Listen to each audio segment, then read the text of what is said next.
Here we go. Another 5 and 5. Exciting times. Hope you're doing well. I just thought before I make this, I should mention that I do have my own YouTube channel, and I've done some really, I think, pretty cool Flying Nun videos before, and those ones sort of um, talk more about the history of the label and where it started and how it grew and some of the bands and stuff like that. So if you're kind of interested in that sort of stuff, there is a few older videos I've done. I think they're about 4 years old now, and a couple of miscellaneous Flying Nun type records that you could be interested in. So obviously these types of 5 and 5 videos are a bit more vague and just more a bit of a fun, quick way of doing it in 5 minutes. But yeah, I do have more detailed videos if you want to check those out. You're more than welcome to. So here we go, 5 and 5. I have left my phone with my timer on over there, so I'm going to go jump and get that, and then we can get into this episode. Okay, so what I'm going to do is I'm going to show, I guess, 5 Flying Nun records that are, I want to say off the beaten track, but they're not really. They're kind of just off to the side a little bit.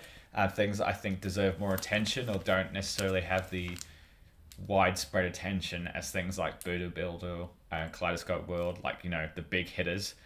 I think these are just as interesting to me.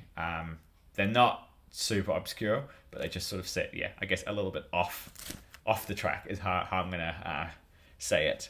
So yeah, let's do it. We got 5 minutes. Let's see if I can nail it this time. The first one is this record here, which I don't see very often at all. In fact, I've never seen another copy of this apart from when I found it here in Wellington a few years ago. I think this is an amazing. It's almost like a Southern Gothic Americana country deep thing. It's called Trail of Tears. Yeah, obviously by the Renderers, who I think are a really unique New Zealand band, really special. But this goes into almost like a dark, not rockabilly thing. It's just there's some really beautiful tracks on here. Yeah, I absolutely love it. I when I first heard this, I was like, man, I can't believe this came out of New Zealand. I think it's a really special album, and no one really seems to talk about it, or I haven't seen much love for this. Again, it came out in 1990. Yeah, the Renderers, Trail of Tears. I'm so glad I picked this up when I did, because I didn't know. I knew the band, but I didn't know this album in particular, and I really adore it. This one's probably a bit more popular, so I can't really say this is on there, but I think there's some really interesting stuff on here. This is the Headless Chicken self-titled album. Check out the track Monkey Car. There's some really interesting uses of samples and some really amusing lyrics and uses of samples in here. A really cool mixture of post-punk with electronic influences coming in. It's quite dark. It's quite tongue-in-cheek in parts. I think this is a really special and interesting release. And I just love that you don't know what it is with this album cover. Yeah, it's super cool. Headless Chickens. You should all know them from their later fame, I guess, but this is an early one. Okay, the next one is very exciting. One of my Grail most wanted records is an original pressing of this, which I would love to get hold of, unless I pay a crazy amount of money for it. I think this is an absolutely amazing New Zealand record, and it's so different from anything else in the Flying Nun catalogue. This is At Two Birds Swim. It's like an avant-garde record with like droney bits, piano bits. It sounds like a soundtrack to like a cold night on the South Island is how I just describe it. It's absolutely stunning. I think it's a really special and unique internationally. I love this. This has been reissued a couple of years ago, and it's still available pretty cheap, and I've told people they have to buy it, and people don't listen to me. But I think it's really great, it should be a Flying Nun classic. I think maybe it's too out there. Maybe it's too different for what came out on the label sound wise at this time, I guess. But yeah, super great. Okay, this one's a big hitter, I guess, but it's definitely a bit more of a challenge than the more jangled Dunedin sound type stuff. This is the Skeptics. This is the third album, right? Oh God, no, is it? Because they had all the ones before that. Anyway, Skeptics, amazing, dark, creepy.